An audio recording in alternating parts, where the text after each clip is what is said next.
And there's been another stark reversal on the left. You know, their newfound love, and I mean love, for the surveillance state. Now, since the release of the House Intel Committee's impeachment report, we've learned that Chairman Adam Schiff used his position to dig up and publicize dirt on political rivals and journalists. The Wall Street Journal editorial board noting, this is unprecedented and looks like an abuse of government surveillance authority for partisan gain. Joining me now is Fred Fleitz, former CIA analyst and former deputy assistant to President Trump.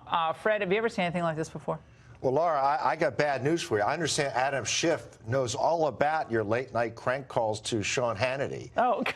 And I'm really not joking too much about this because we know how controversial these phone records are, how much trouble NSA got in for using them. There's real restrictions on them. And Adam Schiff used them to get information on Devin Nunes and to smear him, to get information on Giuliani, the president's attorney, which raises attorney-client privilege issues, and to get information on John Solomon, a journalist the Democrats hate. And there actually is information. They have data on Hannity, and they could have information on you. Well, my sources tonight told me that what Schiff did in his committee is they went to, I think it was one of the cell phone companies. AT&T. Yes, AT&T. They had some numbers. Mm-hmm. They didn't know whose numbers they were, but they asked them, tell us what these numbers have been engaged in and what calls these numbers have been making and placing. That's how they found the information. They took that information.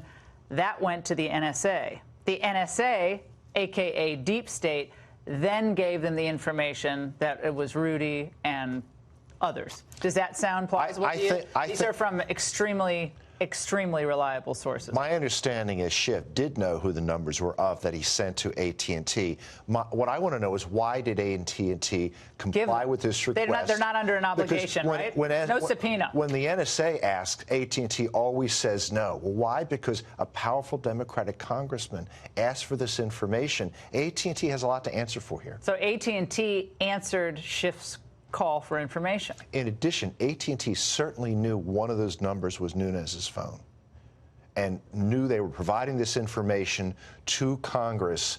Frankly, they should have went to the Justice Department or the FBI or a court before they provided that information. Well, the NSA, again, it goes back to the deep. I don't like this surveillance. They used to not like this surveillance. I know, but the information came from AT&T. AT&T was involved in this.